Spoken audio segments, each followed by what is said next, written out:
બોલીએ કૃષ્ણ કનૈયા લાલ કી જય. ગુરુ બ્રહ્મા ગુરુ વિષ્ણુ ગુરુ દેવો મહેશ્વરમ ગુરુ સાક્ષાત પરમ બ્રહ્મ તસ્મૈ શ્રી ગુરુવે નમઃ. તસ્મૈ શ્રી ગુરુવે નમઃ. સોનાની પરીક્ષા એ અગ્નિમાં થાય છે, જ્યારે સત્પુરુષની પરીક્ષા એ વ્યવહારથી થાય છે અને નિયમ ધર્મથી થાય છે, જ્યારે સંતોની પરીક્ષા એ પણ વ્યવહારથી થાય છે. આમ જ્યારે પોતે પોતાના જીવનની અંદર એ વ્યક્તિ એ આખા જીવન દરમિયાન એ પોતે કર્મ કરે છે અને તે પોતે વિચારે છે કે મેં મારા જીવનની અંદર શું પ્રાપ્ત કર્યું. જ્યારે ભગવાન કૃષ્ણ હતા એમણે પોતે માતા પિતાને એમણે વંદન કર્યું અને પછી માતા પિતાને કહ્યું, વાસુદેવ અને દેવકીજીની, કે આપની શું ઈચ્છા છે. ત્યારે આ દેવકીજીએ માગ્યું કે હજુ પણ મારી ઈચ્છા છે કે મારા જે કંઈ બાળકો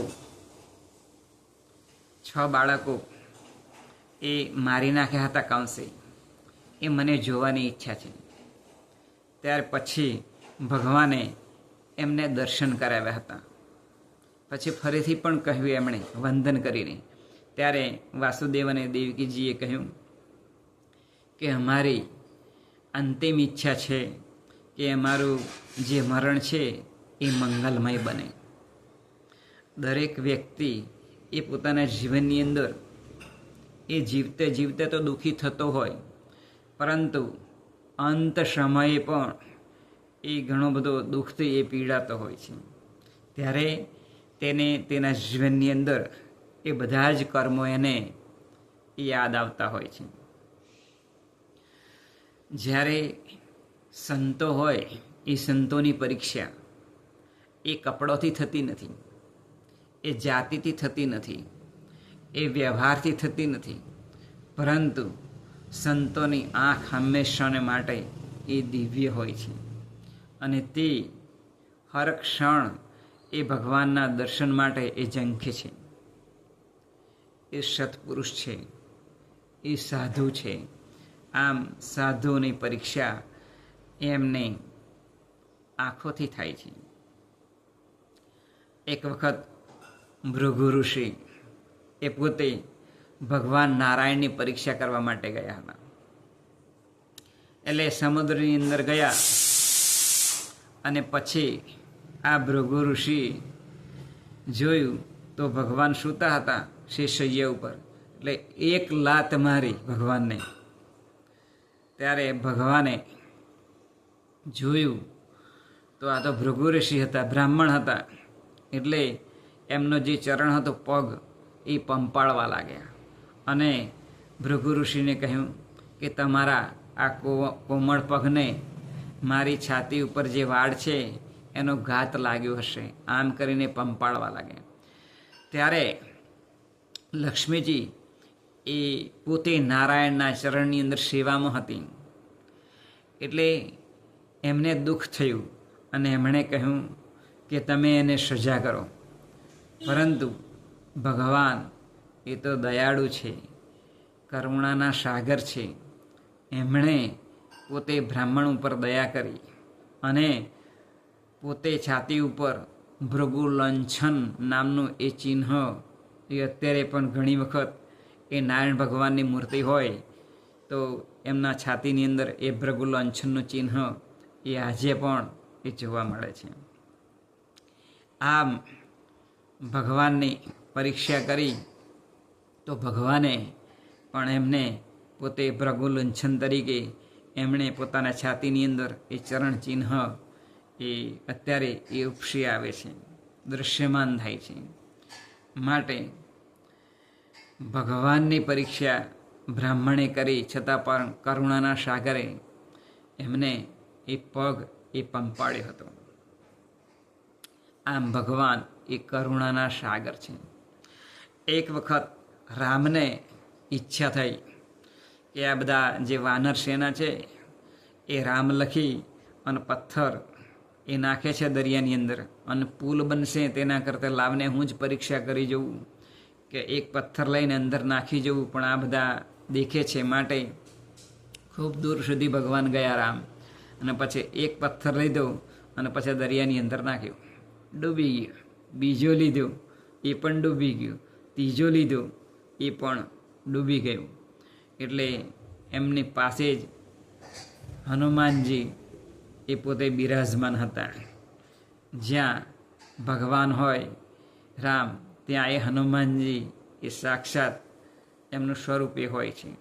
એટલે એ તરત પ્રગટ થયા અને પછી રામને કહ્યું કે પ્રભુ, આપ જેને તરછોડો છો એ તો ડૂબવાનો જ.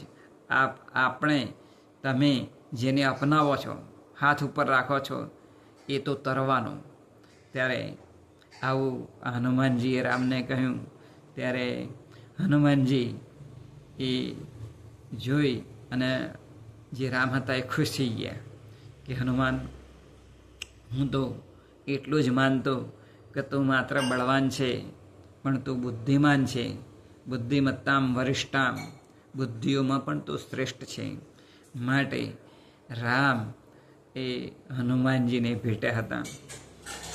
આમ રામને પણ પોતે પરીક્ષા કરવાની ઈચ્છા થઈ તો એ પોતે એ હનુમાનજી એ જોયું કે રામ પણ પોતે એ પરીક્ષા કરે છે.